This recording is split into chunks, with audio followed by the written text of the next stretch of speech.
Hi, we're going to read the 7th book in Wipeout of the Wireless Weenies. This one's called In a Class by Himself.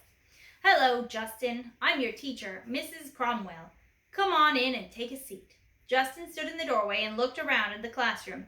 This had to be the wrong place. He glanced down at the paper in his hand. Mrs. Cromwell, room 204. He looked at the number painted on the open door. 204. You must be the new student. Don't be shy, Miss Cromwell said. She smiled. Hurry up, choose a seat. You're just in time for math. Justin walked into the room and looked at the rows of empty desks. As he passed the first row, he thought about sitting all the way in the back. That would be too far away if he was the only kid in class. He settled for the second row, 2 seats from the left near a window. All right, class, let's get to work, Miss Cromwell said. She walked to the blackboard and wrote a problem. Let's see. Now, who would like to try this one? Justin looked to his left and right. Beyond any doubt, he was alone with the teacher. Volunteers, Miss Cromwell asked. Justin sat there. If there aren't any volunteers, I'll have to pick someone. Justin raised his hand. How nice. Come on up, Justin. Miss Cromwell held out a piece of chalk. Justin went to the board and worked on the problem. It wasn't hard. He was good at math. He took his seat. Miss Cromwell wrote a second problem on the board. Now, who would like to try this one, she asked. Justin didn't raise his hand. Come on now, don't be shy. It's not that hard. Justin kept his hand down. Well, let's see. How about you, Justin? Come on up and give it a try. Justin went to the board and solved the problem. He solved 7 more problems before math was done. Then he got to read aloud. A whole lot. During the reading period. How was school? Justin's mom asked when Justin got home. Different, he said.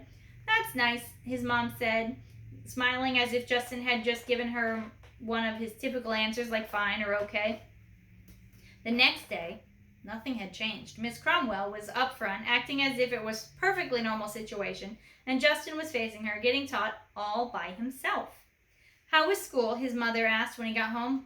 Aardvark, Justin said, testing her suspicions. That's nice, his mom said. Your birthday's coming up next week. I can make cupcakes. How many do you need? 2, Justin said, figuring his teacher wouldn't want to be left out. 2, his mom said. 2 dozen? Justin said. For some reason, he didn't want to tell her he was the only student. He still hadn't figured out what that meant, and he was pretty sure it didn't mean anything his mom would want to know. Anybody allergic to anything, she asked. I don't think so. On the way to school the next day, Justin came up with a theory. This was some kind of a test. He wasn't sure what they were trying to find out about him, but that was the only explanation he thought of that came anywhere near close to making sense.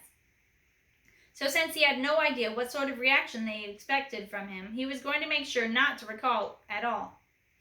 He decided to act as if nothing were unusual about the situation, no matter how long he had to keep going to this class. If Miss Cromwell could pretend everything was normal, so could he. His resolve lasted nearly a month. Finally, after an entire week filled with group activities where he had to carry out all of the parts, the play was especially difficult. Justin realized he couldn't take it anymore. I'm done, he told himself as he watched the clock tick towards the end of the day. I can't take another week of this. I don't care what they do to me. He sat in his seat, took a deep breath, and got ready to tell his teacher all of this. I'm done. I can't take another day of this. Justin's jaw dropped open as he stared at his teacher and listened to her shouting. I don't care what they do to me, Miss Cromwell added as she stormed out of this room. This is absurd. The bell rang. Justin went home. How was school? His mom asked. Snargle grub, he said. That's nice. He had a new teacher Monday. Justin had no idea how long she'd last, but at least he finally knew who was being tested. The end. What a strange story, huh?